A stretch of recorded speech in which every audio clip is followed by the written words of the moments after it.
Assalamualaikum warahmatullahi wabarakatuh.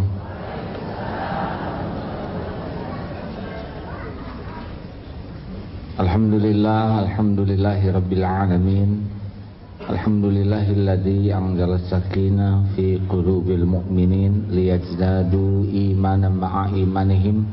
Allahumma shalli ala sayyidina Muhammad wa ala alihi wa ashabihi ajma'in. Ya Allah, katakan siapapun yang hadir, yang niat hadir menjadi hamba-hamba yang Engkau ampuni seluruh dosanya. Engkau lapangkan hati yang masih sempit, Engkau cahayai hati yang gelap, Engkau sembuhkan hati yang berpenyakit, bahkan Engkau hidupkan hati-hati yang mati. Ya Allah, ya Allah, undang jamaah ini ke Baitullah-Mu ya Rabb. Allahumma ja'alna hajjan mabrura wa sa'yan mashkur wa dhanban maghfur wa tijaratan lan tabur. La haula wa la quwata illa billah. Amin ya rabbal alamin.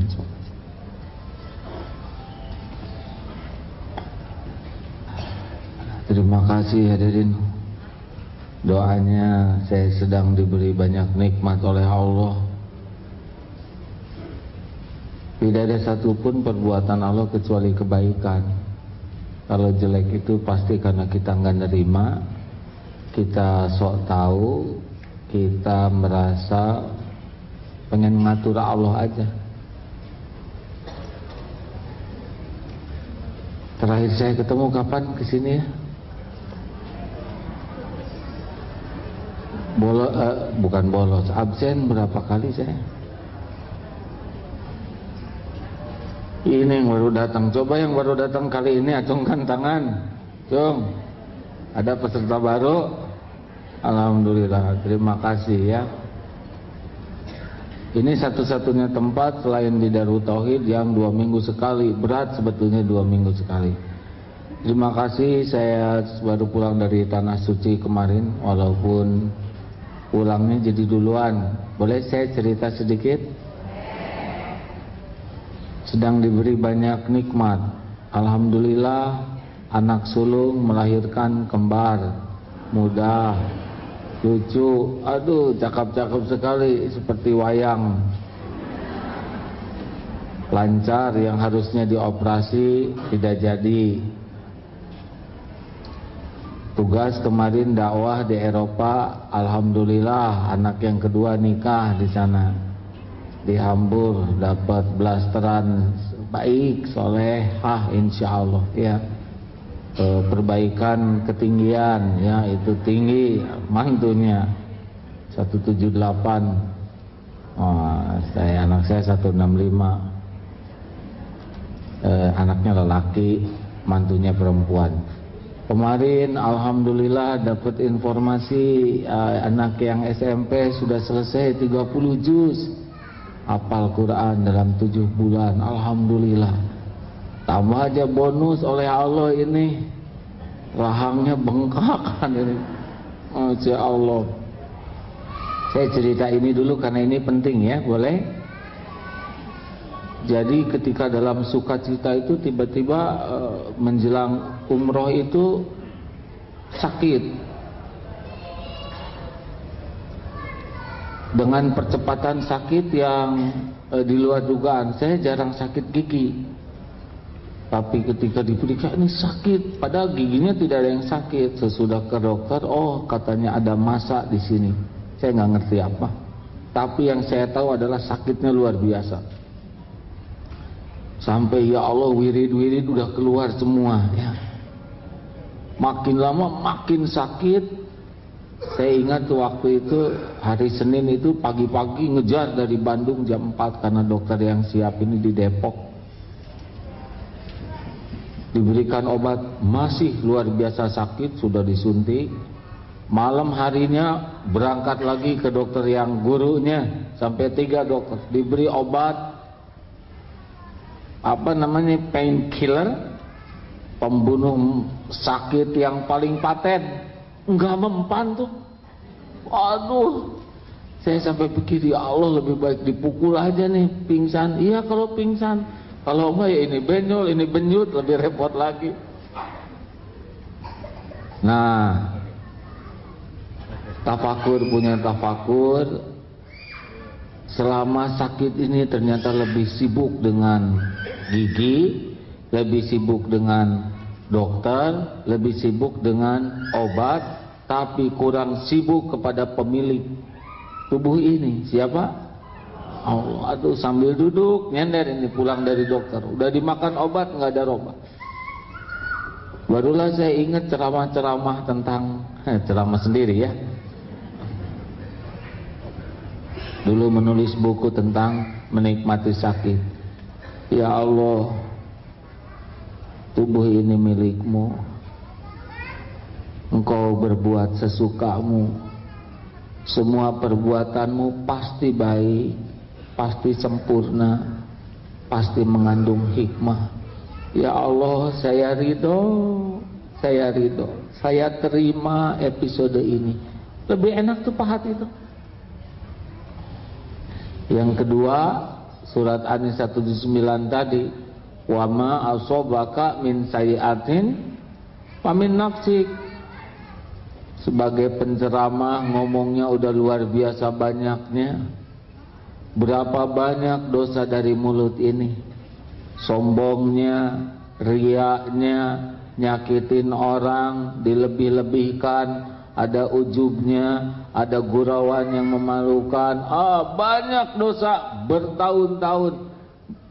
Begitu banyak dosa yang tidak terkejar oleh istighfar, tidak terkejar oleh ibadah. Sekarang Allah menggunakan fasilitas kebaikannya, menggugurkan dosa lewat sakit.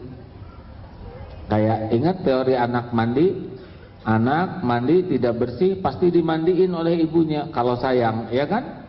Kalau nggak sayang biarin aja kotor, gatel-gatel, buduk-buduk, eksim-eksim. Tapi kalau sayang dimandiin, walaupun nangis, walaupun ngejerit tetap dimandiin supaya bersih.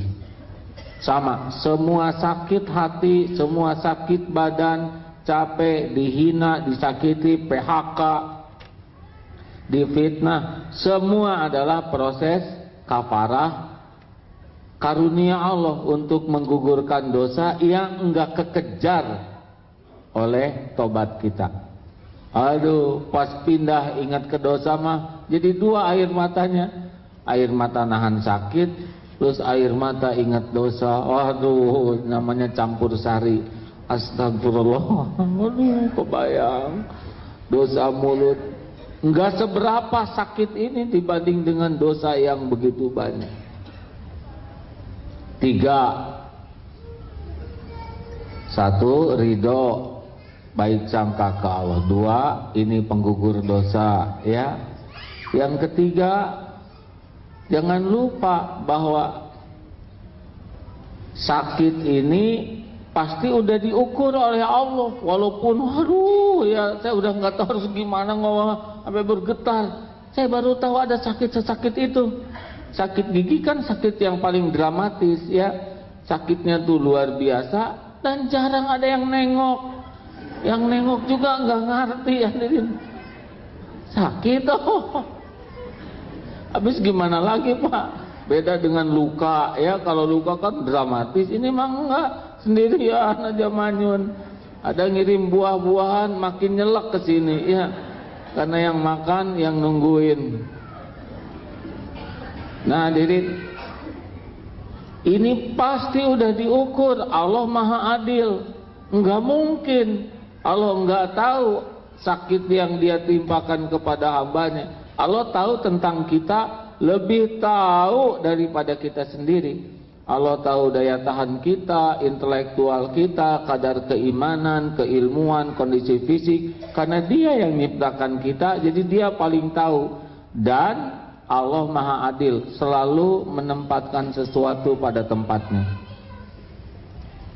Aduh sakit, ini masih udah diukur. Ada lagi apa? Supaya tetap semangat, husnuzon, ingat, gempa pasti berhenti, hujan pasti reda, banjir pasti surut, badai, waduh favorit ya.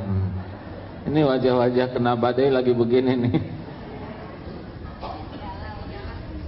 Pasti ada ujungnya nih, nggak mungkin Allah seperti ini terus-terusan. Allah tahu ini udah ngelempreh begini, berbaring tidak bisa karena sakitnya luar biasa. Ya Allah, pasti ada ujungnya, pasti ada ujungnya. Nah, yang selanjutnya adalah karena sambil sakit ini ditemani oleh surat Ar-Rahman.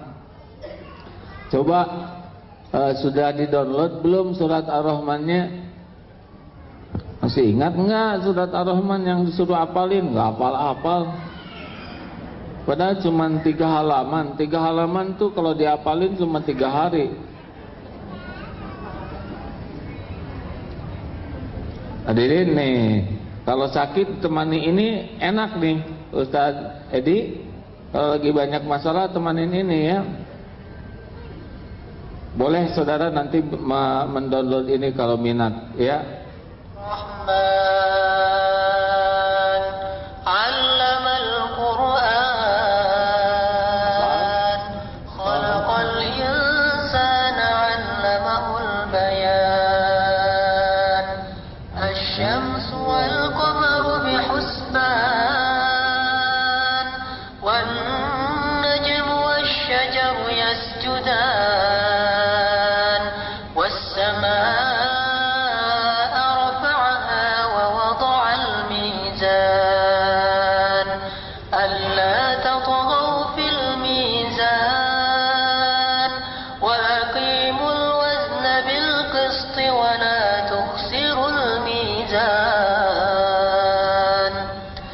والأرض وضعها للأنام فيها فاكهة والنخل ذات الأكمام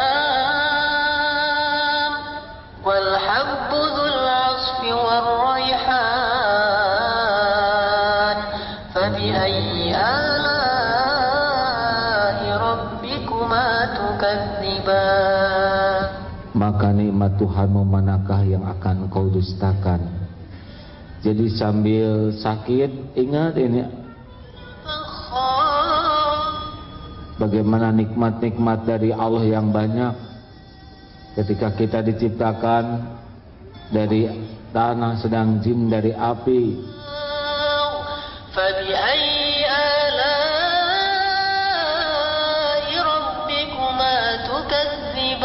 Maka nikmatmu Tuhanmu manakah yang akan kau dustakan?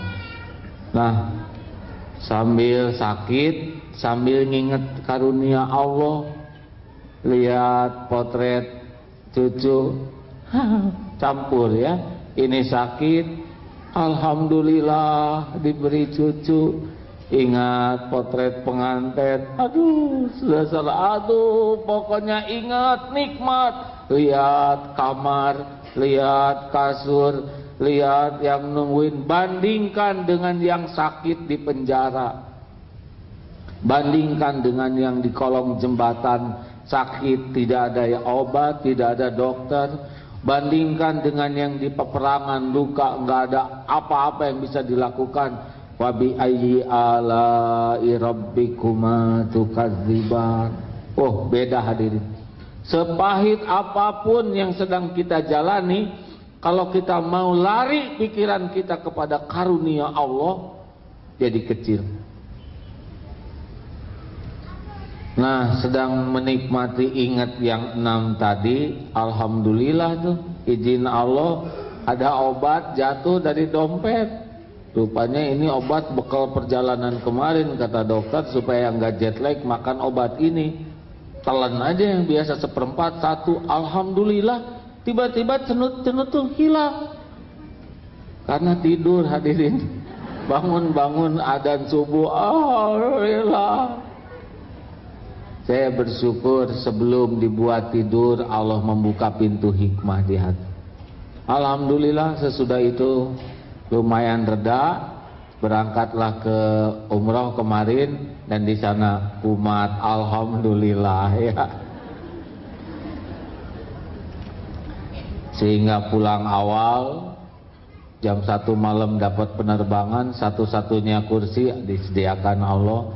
Sampai di sini jam 3 langsung masuk ke dokter yang ahlinya, operasi 1,5 jam beres. Alhamdulillah hari Ahad kemarin sudah bisa bertugas lagi. Semuanya ada waktunya, benar? Semuanya ada masanya. Kalau waktu sakit mah seakan aduh ini udah nggak ada lagi harapan, enggak lah. Semuanya ada waktunya. Halo? Makanya Ustadz tadi ya walaupun banyak masalah tenang ya. Makin mau naik derajat di sisi Allah, kalau amal kita kurang nendang, sholat kurang khusyuk, tahajud kurang bagus, saum kurang, sedekah kurang, tapi Allah mau ngangkat kita, maka Allah pasti ngasih ujian kepada kita berbagai kepahitan. Jalanin saja ya. Ada hikmahnya tidak nih? Jangan mengeluh ya. Kalau mengeluh nanti dua ruginya. Satu, rugi sudah sakit. Dua, ruginya nggak dapat pahala. Sing ridho, terima. Apapun yang terjadi pada tubuh kita sesuka Allah aja, pasti baik, pasti sudah diukur, pasti ada hikmahnya, pasti bermanfaat, walaupun tidak cocok dengan keinginan kita. Nah itulah yang pertama, oleh-oleh dari tanah suci. Mau? Ya itu cerita yang tadi ya. Ya baik Ustaz, yang mana sekarang? Bismillahirrahmanirrahim. Kitab Al-Hikam nomor 11 halaman 22. Idbin wujudaka fi ardil khumuli fama nabata mimma lam yudfan la yatimmu nataijuhu. Tanamlah dirimu dalam tanah kerendahan, sebab tiap sesuatu yang tumbuh tetapi tidak ditanam, maka tidak sempurna hasil buahnya. Rasulullah SAW telah bersabda, man tawaddo'a rafa'ahullahu wa man takabbara wada'ahullahu. Siapa yang merendah diri maka Allah akan memuliakannya, dan siapa yang sombong besar diri Allah akan menghinanya. Ibrahim bin Adam radhiyallahu anhu berkata, man sadaqallaha man ahabba syuhrata. Tidak benar-benar bertujuan kepada Allah siapa yang ingin masyhur. Ayyub As-Sakhtiyani radhiyallahu anhu berkata, wallahi ma sadaqallaha 'abdun illa sarrahu alla yash'ura bimakanihi. Demi Allah, tiada seorang hamba yang sungguh-sungguh ikhlas pada Allah melainkan ia merasa senang, gembira jika ia tidak mengetahui kedudukan dirinya. Jadi tidak bisa seseorang jadi ahli makrifat berkedudukan tinggi di sisi Allah sepanjang dia masih belum menanam dirinya dalam bumi ketawaduan, kerendahan hati. Karena Rasulullah SAW juga sudah mengisyaratkan la yadkhulul jannah man kana fi qalbihi mithqalu dzarratin min kibr. Tidak bisa selamat jadi ahli sorga yang di dalam hatinya ada takabur walau sebesar zarah. Apakah yang disebut sombong? Batarul haq wa ghamtun nas. Dua ciri orang sombong. Satu, mendustakan kebenaran. Yang kedua, menganggap remeh, rendah orang lain. Jadi Bapak Ibu ingin dekat ke Allah, pantangannya selain syirik, munafik adalah takabur. Bagaimana kita bisa mengetahui kesombongan diri kita? Gampang. Lihat bagaimana respon kita terhadap kebenaran. Orang yang sombong itu tidak suka kepada kebenaran. Nasihat, Al-Quran, hadis, apalagi kritik, oh itu udah alergi. Mengapa? Karena dia sudah merasa paling benar. Orang yang tawadu, dia seperti ibu-ibu yang senang bercermin. Bangun tidur sebelum lihat siapa-siapa, lihat cermin. Masih ada gitu. Ke kamar mandi jalan cermin, di kamar mandi lihat cermin, keluar cermin, di kamar tidak sah sebelum lihat cermin, keluar dari kamar jendela, mau masuk mobil jendela mobil, di dalam mobil kaca spion. lagi duduk nganggur dibuka tasnya tuh, ada lagi spion kecil. Aneh, padahal wajahnya itu juga. Apa sih yang ibu cari? Hidung kan tetap di sana. Yang dicari adalah kekurangan, takut masih ada yang nyempil di ujung hidung, takut lipstiknya kegedean. Pokoknya peka sekali dan tidak pernah rewel. Kalau menemukan kekurangan dia langsung atasi tanpa keributan sedikit pun juga, tanpa penolakan, ya kan? Itu bagus. Sayangnya baru bercermin topeng, belum bercermin isi. Harusnya kalau lihat mulut jangan begitu ya, udah jelas kayak gitu. Kamu ngomong apa aja mulut, mau nyobain sakit gigi kayak Agim. Kamu bicara apa saja, berapa orang yang terluka dari mulut ini, Berapa banyak kebohongan yang keluar dari mulut ini? Berapa banyak gibah yang tersebar dari mulut ini? Berapa banyak fitnah yang awalnya dari mulut ini? Kalau bisa begitu, itu lebih dekat kepada kedekatan dengan Allah. Karena dia sudah berhasil berani mencari kebenaran, bukan mencari pembenaran. Jelas? Jadi kalau ada suami ibu mengatakan, "Bu, kamu pengajian kayak makan obat, sehari 3 kali tapi nggak sembuh-sembuh." Pak, jelek-jelek juga ngaji daripada bapak nggak ngaji sama sekali. Nah, jangan sombong si ibu ini. Kata si bapak, kata ibu, mana ada pengajian bapak-bapak, Pak, di mana-mana juga majelis tali muslimah. Dasar si bapak sama sombongnya. Bu, bapak mah nggak sombong, tiap Jumatan pengajian, ya nggak disebut pengajian lelaki. Dalam, nggak penting kita itu diakui orang lain baik, pinter, soleh. Yang penting tuh kita bisa memperbaiki diri. Jadi kalau ada tetangga, "Bu, maaf ya Bu ya, saya tuh entah kenapa ya kalau ketemu ibu tuh rada enek aja tiba-tiba perasaannya." Mungkin ibu teh judes sih. Sembarang ngomong kamu, itu sombong tuh. Harusnya kan ini rezeki, Bu. Kayak saya lagi duduk begini, dari depan, AA ngomong aja dari tadi, itu di bawah ada ular mau gigit kaki. Pakai dong matanya, jangan cuman sana sini, itu ular tuh. Mana yang kita pukul, ularnya atau yang ngasih tahu? Kebanyakan mukul yang ngasih tahu, Pak. Asli nih hadirin, orang sombong tuh kalau diberikan masukan, input, itu cenderung membentengi diri, membela diri. Kalau ada kesempatan, nembak dia, ngelawan. Ngomong aja kamu juga belum tentu bisa, gitu. Khas sekali orang sombong tuh kayak gitu. Siapa yang sombong? Ngaca dong. Saya emang gak pernah sombong, tahu. Ciri khas orang sombong tuh gak mau ngaku dirinya sombong. Halo. Ini saya nggak niat nyindir siapa-siapa ya. Ini siapa yang ngelaporin? Pasti pembantu saya katanya. Bu, Pak, ini penyakit kita semua yang harus kita berantas. Mujahadahnya adalah satu, apa yang mau disombongin dari diri kita? Coba apa? Sebutin. Apa yang harus membuat kita sombong? Coba sebutin apa aja. Nanti kita coba cari jawabannya. Kok nggak ada yang jawab?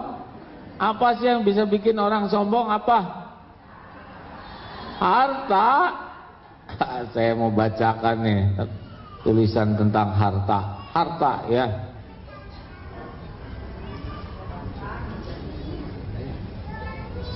Oh, kehapus ya.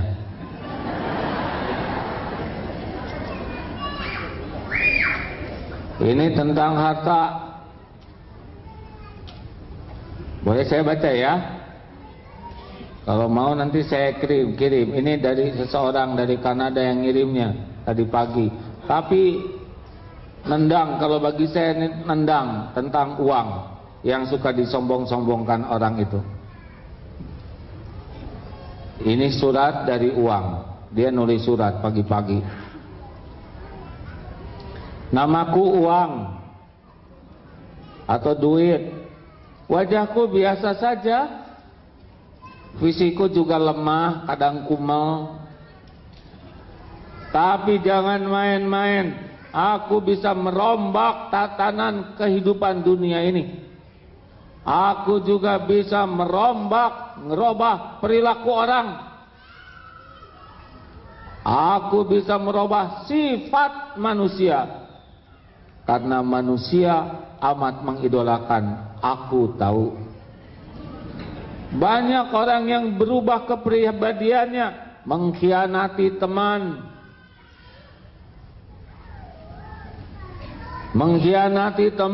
bahkan menjual tubuhnya, meninggalkan keyakinan imannya demi aku.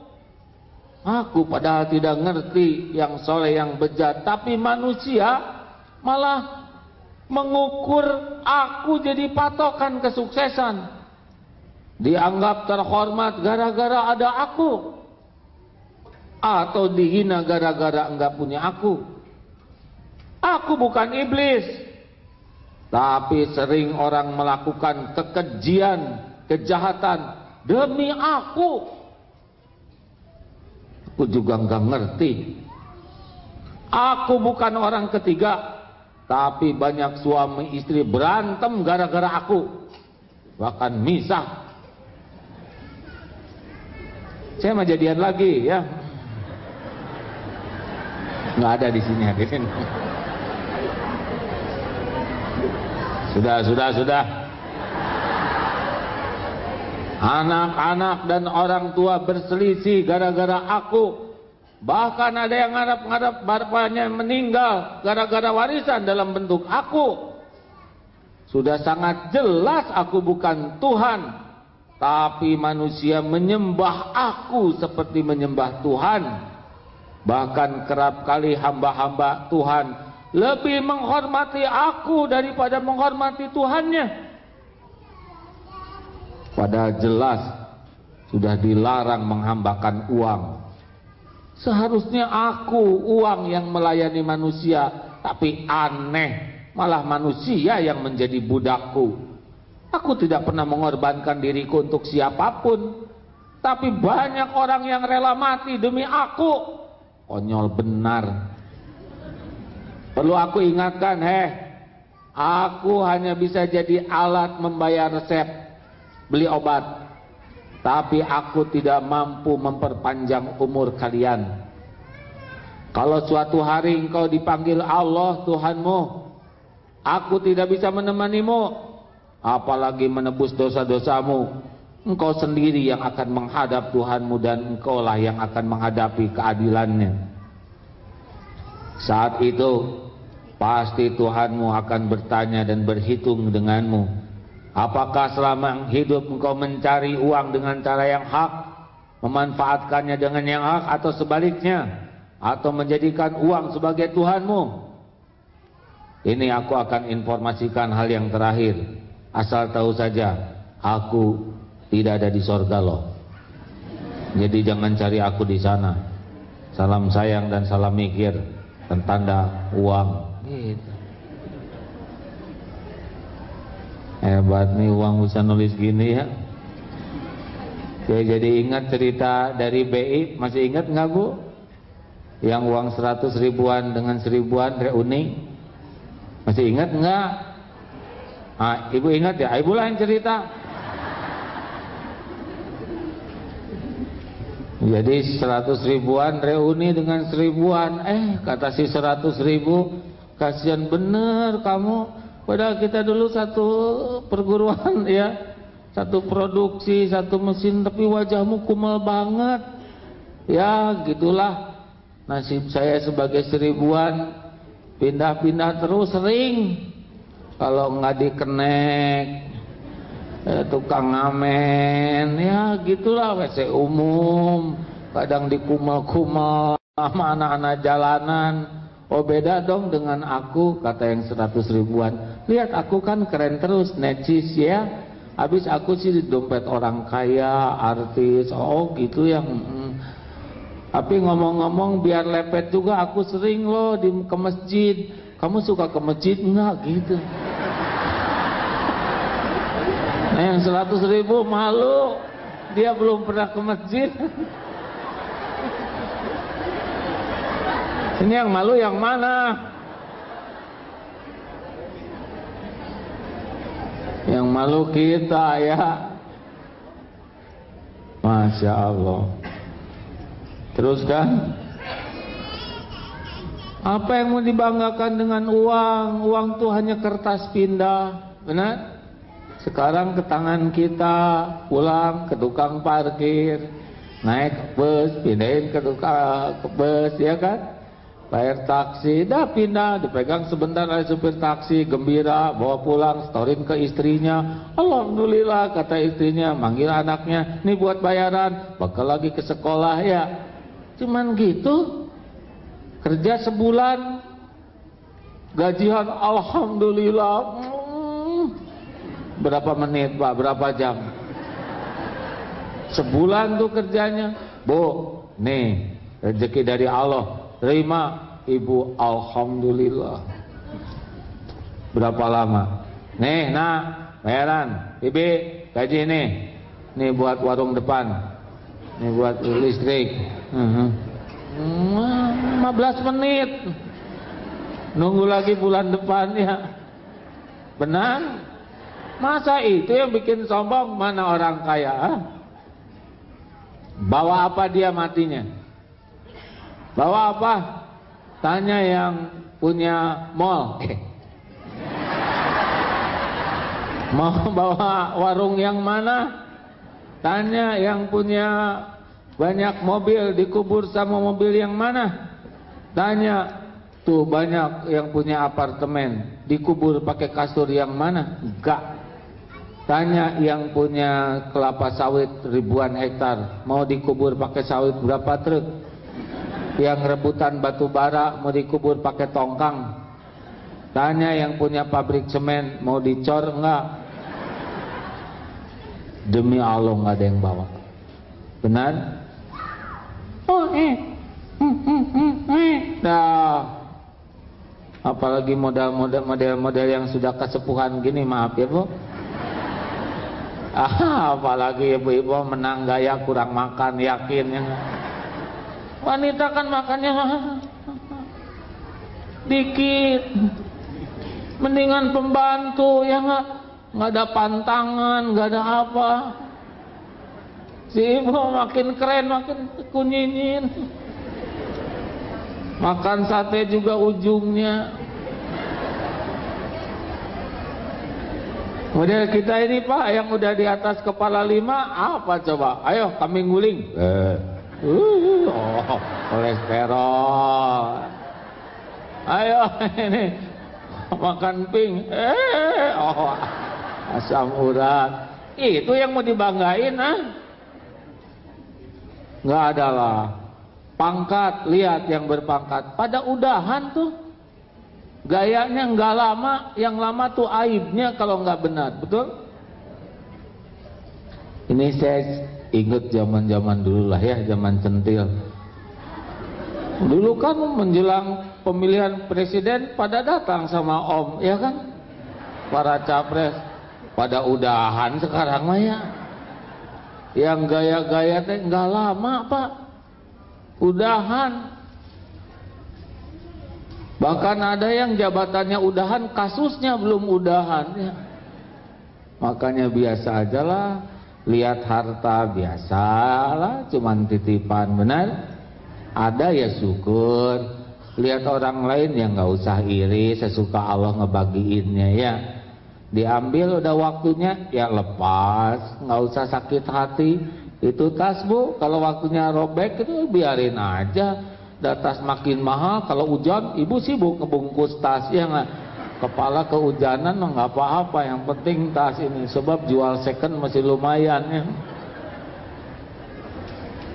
Saya juga diajarin ibu-ibu ilmu itu ya. Halo, sekarang badan, apa yang mau disombongin badan kita? Ibu, bapak, makin lama kita mah nggak bisa nahan, makin tua, betul? Mau digimana-gimanain pakai jepitan jemuran seperti renggang. Ibu mau apa? Body apa namanya itu? Body language apa yang tahan? Wah, tetap tua. Benar Pak? Kalau bunga lihat pagi, siang, malam harum, kita beda. Bangun tidur bau. Bunga mah nggak dimandiin harum ya. Masya Allah, kita mah bangun tidur teh beda saja. Belum dempul ini, dempul itu. Capek karena memang lemah. Belum mulas. Udah keren-keren di WC ya. Coba atulah kalau udah menteri mah kentut juga wangi gitu, nggak bisa. Bau. Belum ngantuk lagi. Kalau udah ngantuk Pak, udah tidur, itu setting wajah udah beda. Pernah naik pesawat, ada tuh, heran kenapa naik pesawat ini pakai kacamata hitam ya.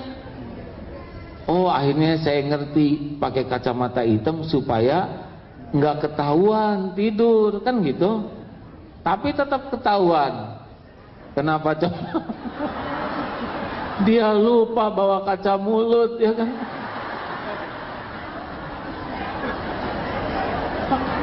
Calon, iya calang apa? Nggak gaya sama sekali ya tuh, pakai jas, pakai dasi, calang apa? Ibu pakai selop tinggi, keren. Hanya dikasih tidur aja udah habis tuh keren. Benar? Udahlah, jangan centil, biasa-biasa aja lah. Benar? Capek centil tuh Bu, biaya tinggi, benar. Oh iya Pak, makin pengen dipuji, makin pengen dihargai, makin pengen dispesialkan, makin pengen dikagumi, makin capek hidup ini. Karena kita selalu menuntut orang menilai kita, apalagi ingin yang nggak nerima, itu capek. Ingin kelihatan langsing, tahan napas dari tadi, akibatnya migrain, kekurangan oksigen, capek. Yang enak mah just the way you are, benar? Apa artinya? Dilarang merokok. Saya hari ini rasanya beda dengan yang lalu. Hari ini rada lucu ya hadirinnya. Teruskan hadirin. Udahlah, biasa aja ya. Anak-anak cakep-cakep udah bukan bikinan kita. Kita mah boro-boro bikin anak, gambar anak juga gagal. Bikin sehelai rambut juga nggak bisa, benar? Kita pinter, dah otak juga milik Allah. Kalau Allah mau, itu seperti beberapa waktu yang lalu santri nih Pak sedang main sepak bola, apa yang kecil tuh, futsal. Bruk, tabrakan, jatuh, langsung memorinya hilang itu, lupa. Saya kenapa barusan?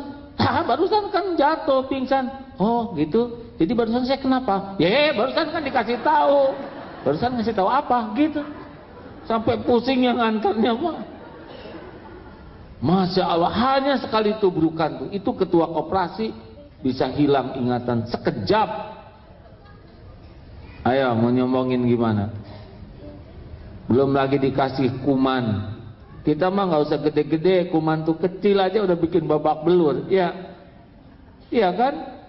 Nyamuk demam berdarah, wanita lagi, Aedes aegypti itu, perempuan betina. Kita nggak berdaya tuh, otot kawat balung besi leher beton, langsung ngelepek ya. Benar?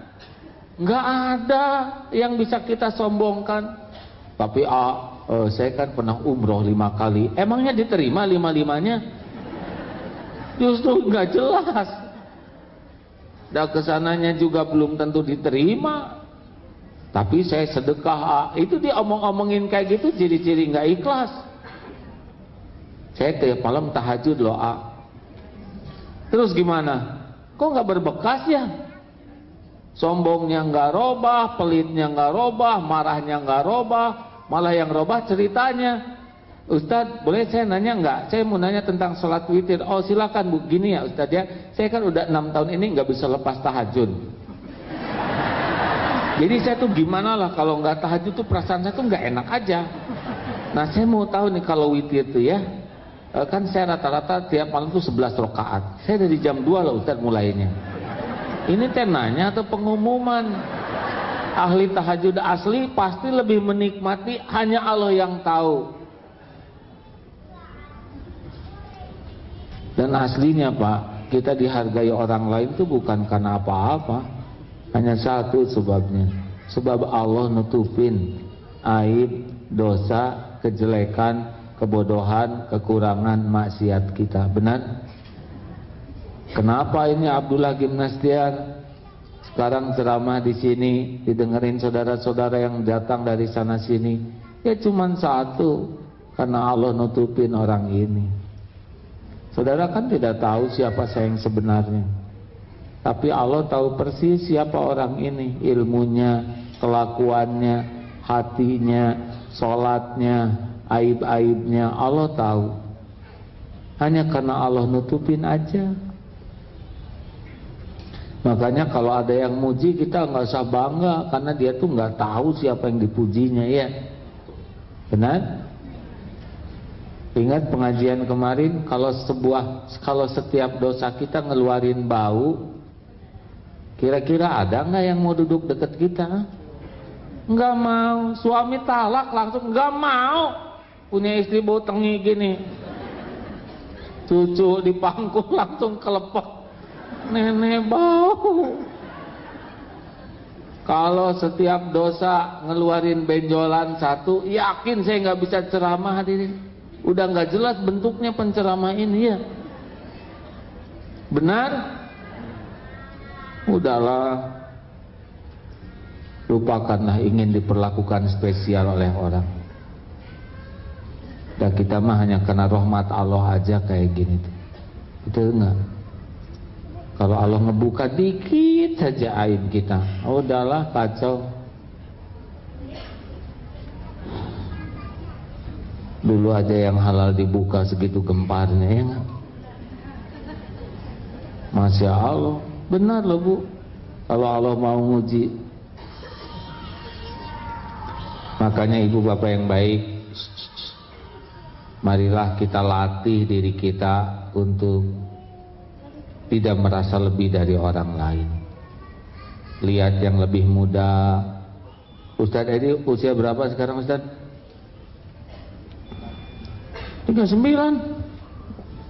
Oh alhamdulillah, lebih muda dari saya ya. Dosanya lebih sedikit tuh. Tapi zaman sekarang muda-muda juga paten-paten dosanya. Bukan urusan kita. Lihat yang lebih muda, untung dosanya lebih sedikit. Lihat yang lebih tua, nah ini nih, Papa udah tua, berarti pahalanya lebih banyak gitu. Jadi lihat apapun, lihat peluang kedudukan orang tersebut di sisi Allah. Lah itu tuh, orang itu bikin dosa, dia ditangkap di penjara. Siapa tahu di penjara membuat dia tobat. Ada dosa yang membuat dia tobat nasuha dan habis dosanya. Bahkan orang lain, karena kita nggak pernah tahu kedudukan tiap orang di sisi Allah. Benar? Ulama tuh ada 4 jenis loh Bu. Saya dengar dari Ustadz Arifin Ilham. Kemarin ngobrol cerita ini. 1, ulama jenis hujan. Beliau mah kemana-mana tuh, mau yang perlu yang tidak perlu selalu mencurahkan air di gersang, di tembak, di danau, di gunung, di bawah. Nggak diundang tetap aja ngasih hujan. Karena suka sekali menyegarkan yang layu, menumbuhkan benih-benih. Itu ada ulama yang kemana dia pergi selalu menyebar. Tapi ada juga ulama jenis sumur. Itu mah orang yang berdatangan, nimba ilmu, mereguk air segar. Pada berdatangan. Ada seperti sumber mata air. Ada juga mubalik jet pump namanya, ya. Itu mah kalau dicolokin listrik baru keluar air. Kalau diundang keluar ilmunya. Kalau listriknya kuat keluar banyak. Kalau amplopnya tebal teriak dia. Kalau amplopnya tipis sebentar ceramahnya terus pulang. Kalau diundang oleh musola, pembangunan musola Al-Ikhlas berat, ya enggak? Pertama pembangunan, yang kedua musola, yang ketiga Al-Ikhlas, hadirin. Cenderung berat. Katanya ini mau balik jet pump yang hanya mau ngeluarin ilmu kalau disetrum. Nah, yang keempat comberan. Ini mau balik comberan ini apa? Dia berusaha nyebarin air padahal dia kotor. Maksiat jalan, mesum jalan, makan uang gak halal, malah mendekati zina, kelakuannya kotor, pikiran kotor. Tapi dia berusaha tampil nyebarin agama seakan-akan padahal dia lagi nyebarkan kekotoran. Kita mah berharap mudah-mudahan para ulama dua yang awal tadi, ya. Jangan melihat orang lain lebih rendah dari kita. Ibu-ibu, Bu, ada yang punya pembantu di rumah? Kira-kira di sisi Allah muliaan mana, ibu atau pembantu? Nggak tahu. Jangan yang susah-susah nanyanya.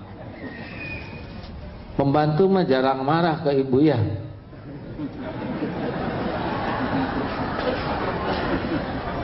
Ibu kadang-kadang dari mulai melek sampai merem tuh bunyi aja. Mata belum buka, mulut udah buka bebek. Kadang-kadang kalau udah malam marah udah nutup, mulut masih buka. Gerbang udah dikunci belum? Dirantai, hati-hati. Lagi tidur malam gerbang, bebek. Itu kucing di atap tuh. Kejar. Ini merem, ini bunyi. Mau pergi, hati-hati loh, Bi. Jaga rumah yang baik. Jangan sampai ada yang menghipnotis. Siapapun, kunci rumah ini, ya. Nanti tolong belanja daging. Kalau uangnya kurang, pakai uang Bibi dulu.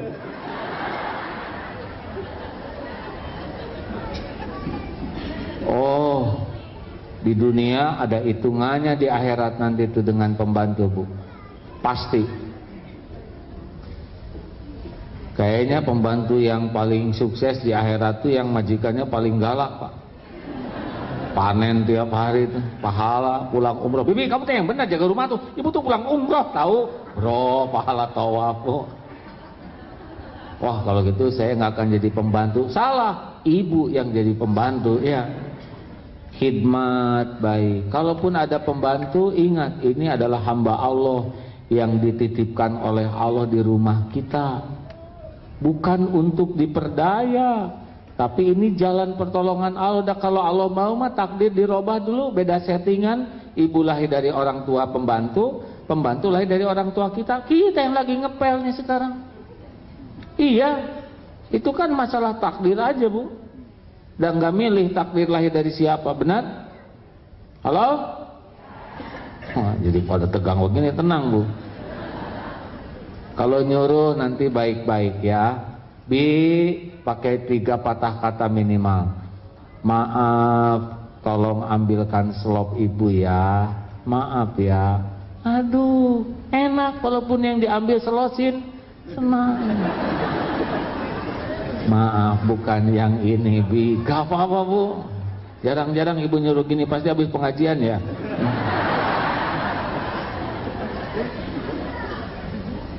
Orang sombong sulit mengatakan maaf, tolong, terima kasih. Itu susah. Karena dia merasa lebih tinggi. Sini, bawain selop ibu. Jangan yang ini. Udah dibilangin sih, kamu tuh otaknya itu pakai apa aja sih? Wah, itu oleh malaikat dicatat. Hah, dasar orang kampung. Padahal di kampung sebelahan rumahnya. Terus datang tetangga, maaf ya Bu ya, pembantu saya ini orangnya inilah rada lemot pikirannya. Padahal tamu tuh melihat ya akhlak pembantu segitu sopan. Sekolahnya tidak begitu tinggi tapi sopan. Ibu, ada yang bisa saya bantu? Lihat ini majikannya, katanya sarjana, pangkatnya tinggi, suaminya malah kerjanya kursus kepribadian. Tapi sepertinya nggak lulus kursus ini karena jelek kelakuan. Hati-hati nih, nggak lama kok di dunia ini ya. Halo? Nggak bisa orang khusus sholat dekat dengan Allah kalau masih berselendang kesombongan. Mujahadahnya harus serius. Tawadu makin tertanam di bumi kerendahan hati, kayak pohon makin kuat. Nabi Muhammad SAW itu tawadu sekali. Kalau dipanggil, hei Muhammad, mau pakai Rasul, Nabiullah atau enggak, nengok tuh enggak gini tuh, begini. Dan Rasulullah SAW kalau jumpa orang, beliau yang duluan mengasungkan tangan salam, siapapun yang di depannya. Dan beliau tidak melepaskan tangannya sebelum dilepaskan oleh yang disalami. Saking menghormati. Kalau datang tamu kan nggak ada sofa, jubahnya digunakan alas duduk. Kalau tamu pergi, beliau tidak berpaling sebelum tamunya pergi. Dan kalau ada orang, siapapun yang jumpa dengan Nabi, pasti pulangnya pikirannya sama. Tahu apa? Saya adalah orang yang paling utama di hadapan Nabi. Kenapa? Karena Nabi itu ketemu orang tuh atensinya tuh full dan sama. Ini sama. Penghormatannya tuh bukan acting. Kan ada yang acting. Kalau atasan datang, oh ibu, apa kabar? Masya Allah, ibu kerudungnya bagus sekali, matching. Oh, pas atasan pulang, amit-amit. Munafik kayak gitu tuh, menjilat. Ciri munafik beda Pak. Beda-beda, ketemu orang ini beda, ketemu kayak bunglon. Karena dia ada maunya, ada karena takut, ada karena pengen dipuji. Jadi semua kebaikannya tuh semu. Seperti pedagang yang munafik gitu, ketika ada pembeli, ibu makin cemerlang loh wajahnya, makin awet muda dari waktu ke waktu. Beli yang mana Bu? Semuanya cocok buat ibu. Tiba-tiba maaf lah lagi nggak ada tatua bangka gitu. Berarti pujian tadi semuanya nipu. Nggak bisa begitu. Orang yang tawadu tuh hormat tuh benar. Makanya maaf ya Bu ya, hati-hati. Sekarang musim handphone, musim BlackBerry, musim apa? Kalau ketemu anak tuh, apa kabar anak-anak? Iya, lanjutkan aja sekolahnya dengan baik. Udah hafal juz berapa? Juz 30 ya, tambah terus ya. Juz berapa lagi ya?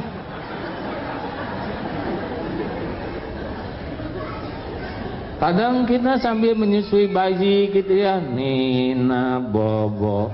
Jelas bayi nggak tidur. Kenapa kamu nggak tidur? Bu, saya bukan Nina, Asep yang tuh kan, jadi nggak konsen. Hari ini adalah pengajian terlucu rasanya hadirin. Hadirin sekalian, mari kita coba menempatkan diri kita tidak lebih dari orang, ya. Lebih nyaman bagi kita, dan orang pun nyaman sebetulnya dekat dengan kita. Pernah nggak kita ketemu orang yang kita nggak ngobrol, tapi kita tuh nggak enak sekali dekat dengan dia? Pernah nggak? Bahkan ketika kalau bisa mencari pintu yang lain. Tahu kenapa? Karena dalam diamnya orang itu udah menilai dirinya lebih. Saya ini lebih senior, saya tuh mantan atasannya. Dulu dia di kantor saya tuh saya yang memasukkan. Saya tuh lebih pintar, saya tuh sudah hajah tahu. Dalam diamnya hatinya tuh main. Main itu menilai dirinya lebih pintar, lebih soleh, lebih senior, lebih tahu, lebih kaya, lebih berpengaruh, lebih berjasa. Jadi diamnya orang yang hatinya bekerja jelek, itu auranya negatif, itu enggak nyaman kita dekat dengan dia. Karena dia tuh diam juga menuntut pengakuan orang tentang kelebihan dirinya. Enggak enak sekali. Enggak enak. Dia enggak enak, orang enggak enak. Sama orang tua ke anak juga. Ini ibu nak, ini ibumu tahu, ibu yang hamil. Ibu yang melahirkan sampai dijahit. Ibu yang menyusui. Kira-kira anak simpati nggak dengan ibu yang begitu? Jawab, enggak. Anak jelas sekali kata anak itu, siapa suruh si ibu ya? Tahu ibu bekerewel begini nggak mau keluar dari ibu yang ini. Coba ibu bekal simpati nggak ke suami yang gini? Yang benar bu, pakai uang tuh. Bapak tuh capek tahu. Nyari uang tuh nggak gampang. Siang malam bapak bersimbah keringat cari duit buat kalian. Simpati enggak? Enggak, ada, itu udah kewajiban ya. Saya tuh pemimpin kalian. Saya tuh capek tahu jadi pemimpinnya. Turun pak. Nggak usah diomongin. Rasulullah mah dar aja berbuat ya. Halo? Setiap orang punya kapling masing-masing. Lakukan aja yang terbaik. Nggak usah ngarap-ngarap dipuji, dihargai, diterima kasih. Nggak usah. Lakukan aja yang terbaik. Rezeki kita bukan imbalan dari orang. Rezeki kita adalah apa yang bisa kita lakukan dengan ikhlas. Cukup. Orang mau menghargai, mau enggak, kecil, nggak ada apa-apanya. Yang penting Allah nerima. Alhamdulillah hadirin. Cukup sekian aja.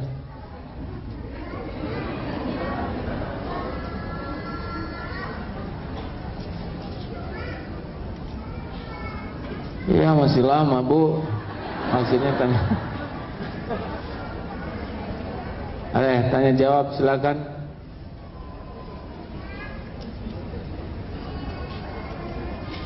Ada yang datang baca dari Twitter, Twitter. Sekarang Pak SBY 2 hari aja 600.000 ya. Wah, follower juga. Saya @aagim ya. Akeong Alfa AAGAM. Kalau di Twitter saya nulis bisa 10 kali sehari. Ringkas. Kalau di BBM tergantung pulsa ya.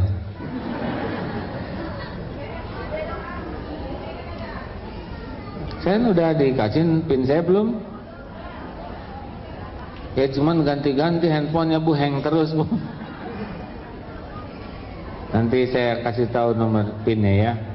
Baik, pertanyaan silakan. Tidak ada? Pak, silakan. Tolong ya.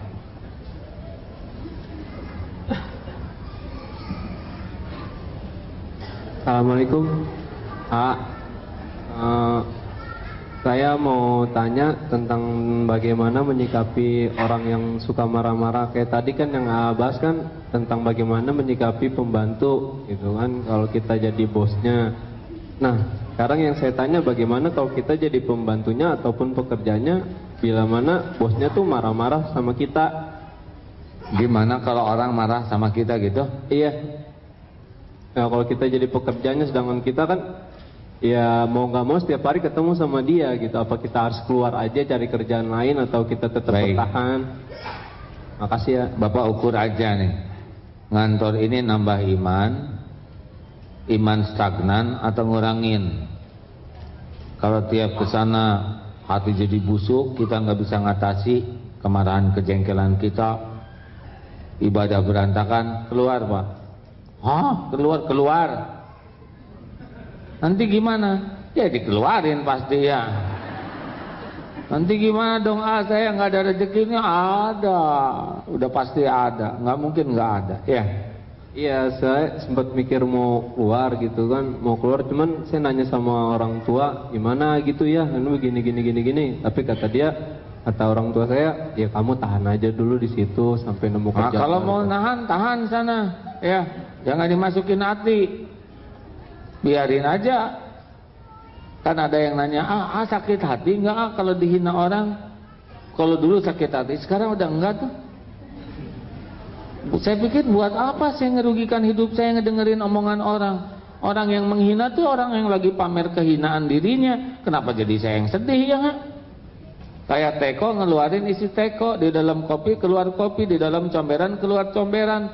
Nah orang tuh lagi ngeluarin, orang menghina tuh lagi memamerkan kehinaan yang ada. Lalu kenapa kita yang jadi sakit hati? Biarin aja. Dia lagi pamer kejelekannya. Masa kita ikut pamer juga? Perlu nggak kita balas? Ngapain ngebalas? Nggak ada kerjaan. Mau ngapain sekolah tinggi-tinggi kalau bisanya cuma niru kejelekan orang? Benar?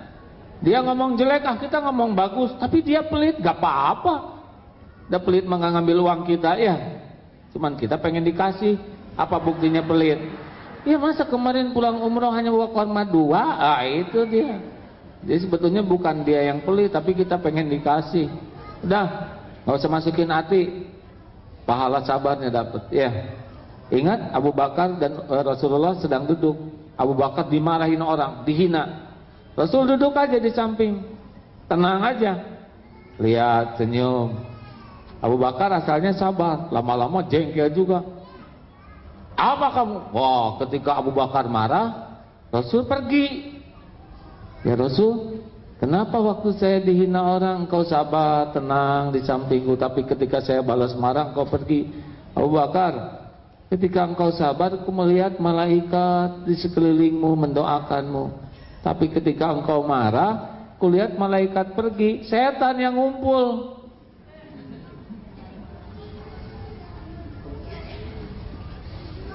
Itu bos. Atau saudara aja yang jadi bosnya ya. Nggak ada tempat yang ideal. Tinggal ngukur diri aja. Kalau kita jadi rusak, hijrah. Kalau mau bisa bertahan, bagus. Kalau kita yang ngerubah, lebih bagus. Ya. Selang-seling ya.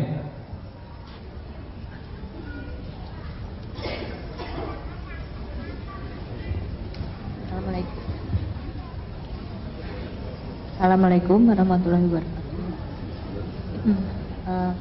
Ustaz, saya anak saya mau ujian nasional. Ada yang bisa bantu dibesarkan sound systemnya? Oh, ya. Anak saya mau menghadapi ujian nasional. Kebetulan mau masuk SMP.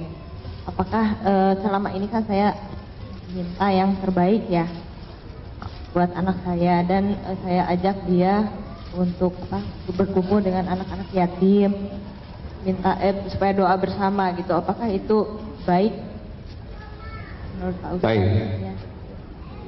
Saya nulis juga di Twitter. Ayo, bagi yang sudah maksimal belajar, maksimalkan doa. Ada yang balas useless katanya. Apa sih artinya useless? Nggak berguna ya? Oh, hanya orang yang sombong yang nggak mau doa. Acungkan tangan yang yakin nanti sore masih hidup, Jong. Ada yang ngacung, Pak.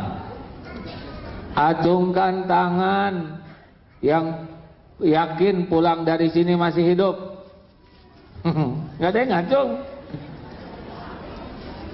Acungkan tangan yang yakin pulang dari sini pasti selamat. Ada Ibu. Kenapa ditarik lagi, Bu? Kita nggak tahu apa yang bakal terjadi, benar? Allah tahu tidak? Jawab. Tahu? Siapa yang bisa merubah takdir ke takdir lain? Kalau takdir kita jatuh dari tangga ini, siapa yang bisa merubah ke takdir selamat? Kalau takdirnya nyebrang ketabrak bajai, siapa yang bisa ngerubah takdir itu? Cuman Allah. Mau ujian, kalau nggak pakai doa bisa mulas, bisa kejatuhan genteng, bedak, koma. Bisa orang lain ngerjakan ini, dia di WC gini, bisa cenut-cenut gigi. Kalau Allah mau, gampang banyak perkara. Makanya jangan putus doa. Doa supaya ujian ini jadi amal soleh. Doa supaya ujian ini bisa mendekatkan ke Allah, ya kan? Doa supaya ujian ini membuat anak betul-betul jadi menyadari apa yang harus dia perbaiki. Ujian itu hanya episode, tapi yang paling penting bagaimana ujian merubah menjadi lebih baik, bukan perkara nilai, ya. Makanya ibu jangan suka ngotot, bapak tua anak harus jadi, jangan. Anak bukan bikinan kita. Kita nggak tahu rencana Allah buat anak kita, benar? Bapak, ibu dokter, anak belum tentu didesain oleh Allah jadi dokter. Iya, jangan ngatur. Ingin boleh, ikhtiar harus, tapi ngatur Allah jangan. Halo? Apakah anak harus jadi bintang kelas? Enggak harus. Yang penting mah soleh. Dan nggak mungkin sekelas bintang kelas semua, ya. Kayak tentara jenderal Bungkul, repot perangnya. Serbu, nggak mungkin dong. Kita sama-sama panglima, kan jadi aman dunia. Dah, alhamdulillah ya, saya dititipin 11 anak, nggak ada yang dipaksa satupun jadi apa.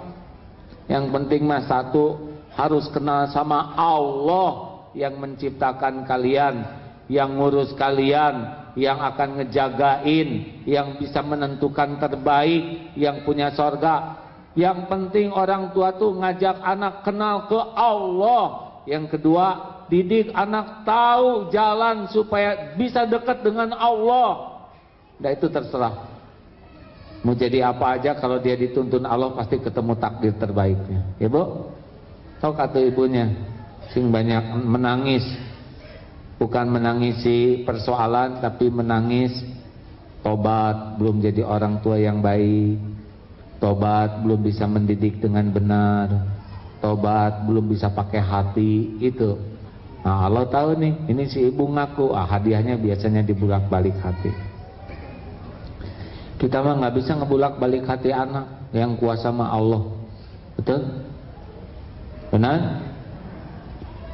Tadi di radio ada yang konsultasi, suami saya itu keras sekali. Dulu yang milih siapa? Saya. Ya, dasar. Tapi dulu nggak kayak gitu, waktu awal-awal nikah nggak kayak gitu. Sekarang aja robah, bu. Tiap orang tuh punya episode berbeda-beda, dan tiap waktu juga episodenya berbeda-beda. Nggak ada ruginya kalau setiap episode membuat kita dekat dengan Allah. Kadang sehat, sakit, ada, tiada, diangkat, itu nggak ada ruginya. Itu cuman warna kehidupan. Jelas ya bu? Mudah-mudahan anak ibu jadi anak yang laki perempuan? Laki? Soleh kalau gitu. Saya sekolahin di Darut Tauhid atau mau sana? Sekarang kita ada SMP, SMA, setahun pertama diharapkan hafal Quran dulu. Karena anak kalau sudah hafal Quran cenderung robah akhlaknya bu. Tenang, mantep, nggak banyak keinginan, efisien penggunaan waktunya tuh. Izin Allah ada 2 anak yang penghafal Quran. Yang satu yang 13 tahun itu alhamdulillah 7 bulan 30. Yang satu lagi tamat SMA 1 bulan 3 juz hafalnya. Karena target 1 tahun. Handphone kemarin minta izin, Pak, saya minta izin sudah nggak akan pakai handphone lagi ya. Bagus. Orang lain pengen ganti handphone, dia enggak, ya enggak. Kenapa? Banyak buang waktu, Pak. Juga minta izin kalau waktunya jalan-jalan saya milih. Waduh, saya senang begitu. Pak, saya emang nggak mau mikirin jodoh. Hakikatnya pasti Allah yang ngatur, syariatnya terserah Bapak aja. Kalau Bapak memilihkan, Icamu mau ikut dengan pilihan Bapak. Waduh, jadi kepikiran kemana-mana, jadi hunting aja. Mana calon mantu nih? Ini pelajaran penting ya Bu ya. Maaf saya cerita ini tidak apa-apa ya. Jadi anak menyerahkan urusan ke orang tua. Silakan ya Icama terserah Bapak aja.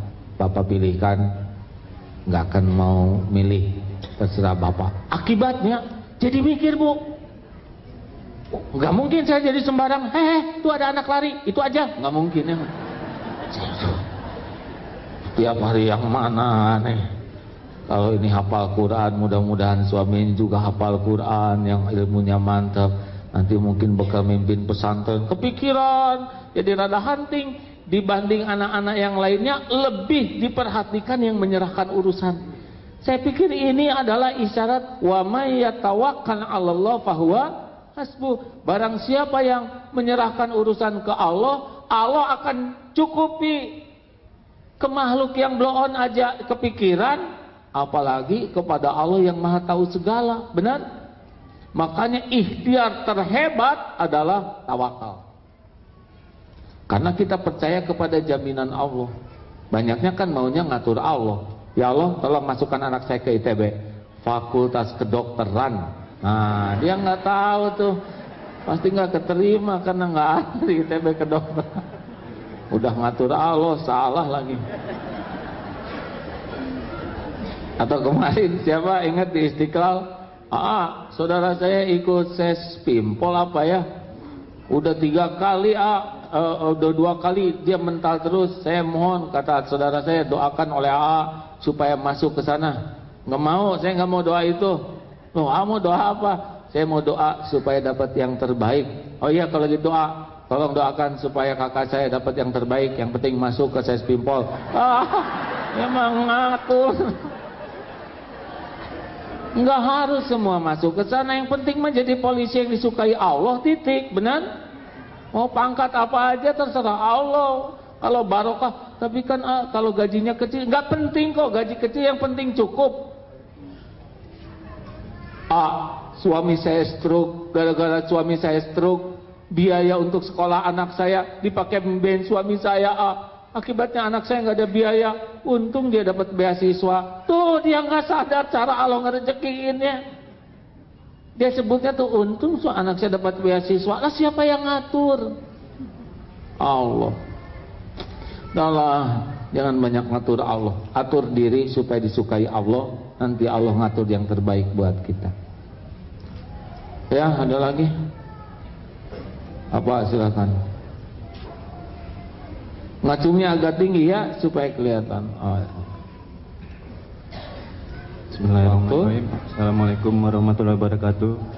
Yang mau saya tanyakan tentang ini info Darut Tauhid yang berjudul Allah yang Maha Mengetahui. Itu paragraf terakhir ada kata-kata yang penting kita lakukan saja yang terbaik sampai Allah kagum kepada kita. Insya Allah kalau orang sudah sibuk dengan Allah yang Maha Melihat, tidak perlu mencari cinta dan kekaguman orang. Apakah kalau zaman sekarang ini ada orang yang dikagumi Allah itu apa? Ada orang yang Allah kagum kepada kita gitu. Jadi amalan apa yang harus dilakukan? Apakah kalau supaya Allah kagum ke kita? Ya, apakah model kita ini bisa Allah kagum itu bukan tingkatan Nabi dan sahabat?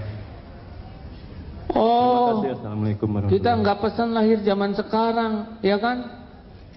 Pasti ada di tiap masa para kekasih Allah, para pecinta Allah yang dicintai Allah.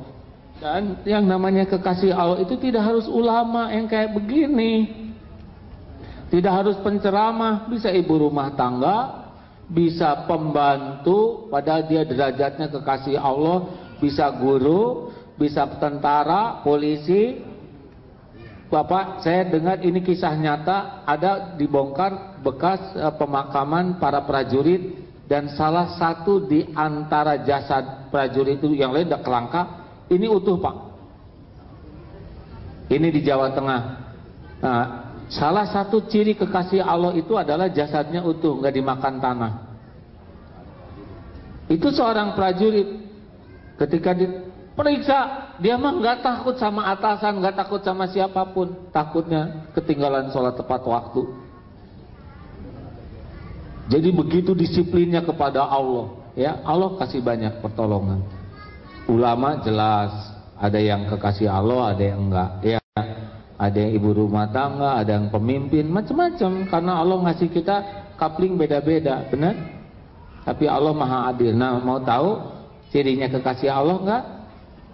Mau tahu? Kalau kita jumpa dengan orang itu, pasti kita jadi ingat ke Allah.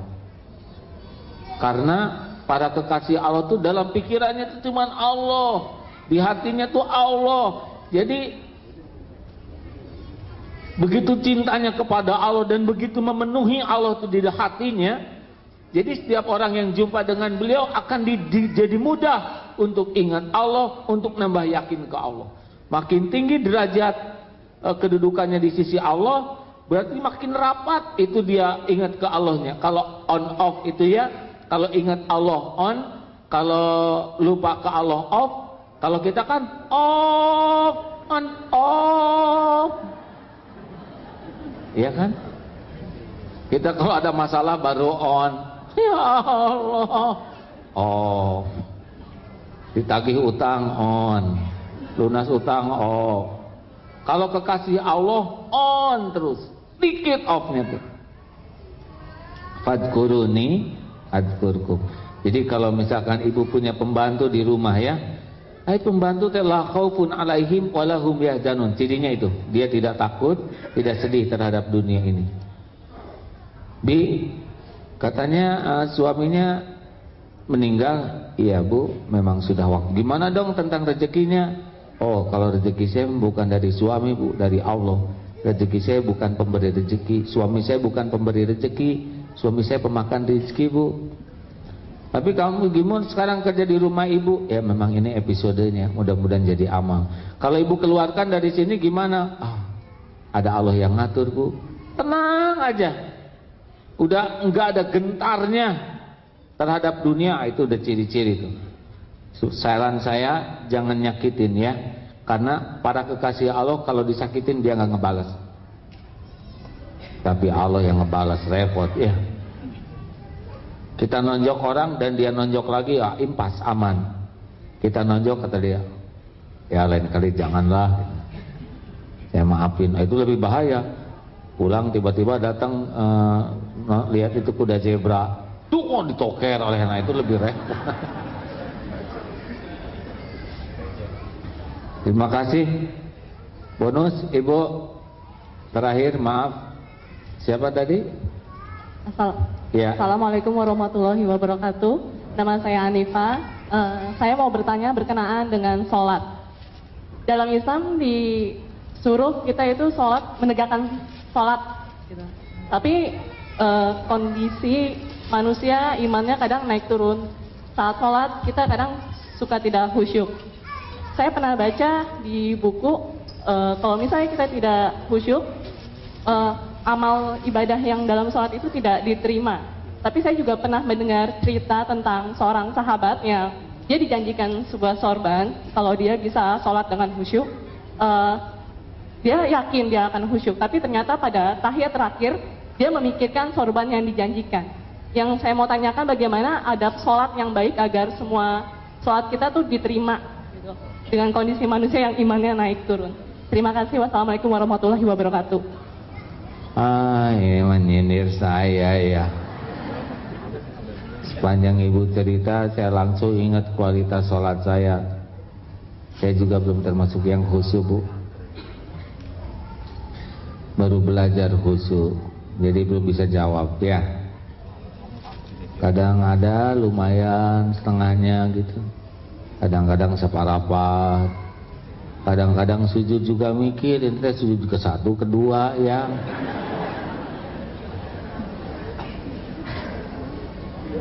Kalau udah rada jelek kayak gitu diusahakan ditambal oleh sholat sunnah, diperbaiki ya.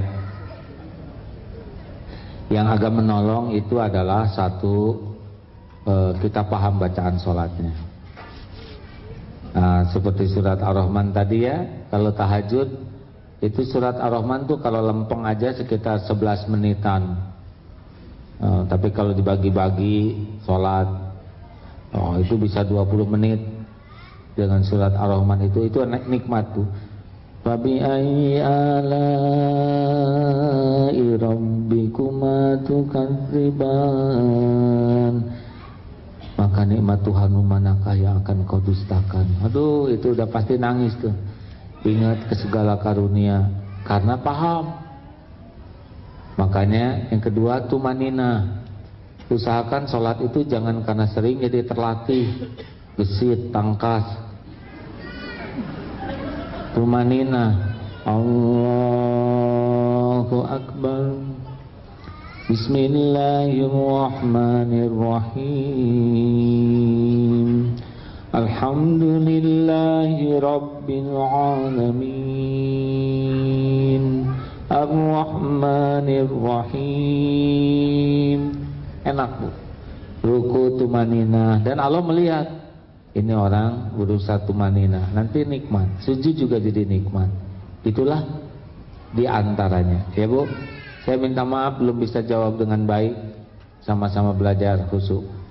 Terima kasih. Kapan lagi kita ketemu?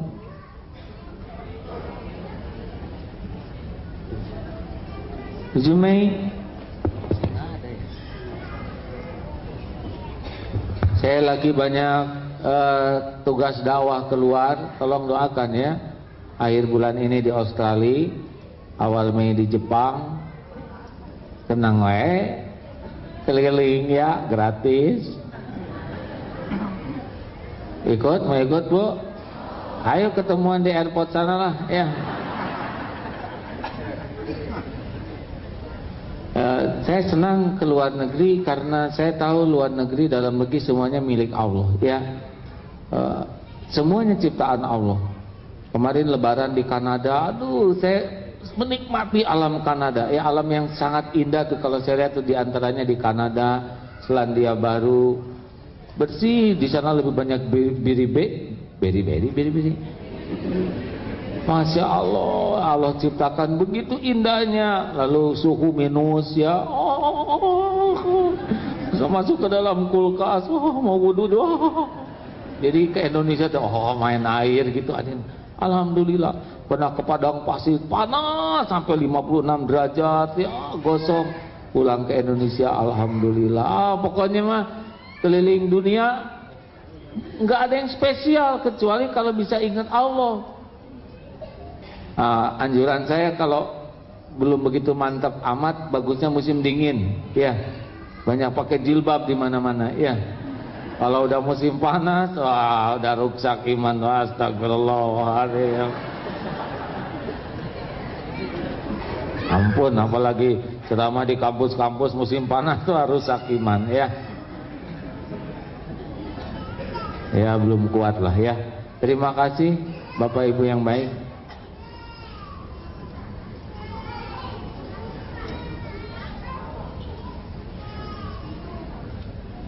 Pada zuhur sesudah sholat kita muhasabah dan doa ya. Mudah-mudahan oleh-oleh dari tanah suci nanti doanya diijabah. Kita syukuri kalau ada manfaat dengan kita dengar syahadat dulu lalu bersedekah ya. Ada yang akan syahadat? Ida mana? Ya baik. Semua menjadi saksi ya, sebelum duhur kita dengar syahadat. Apa kabar Bu Baida? Baik.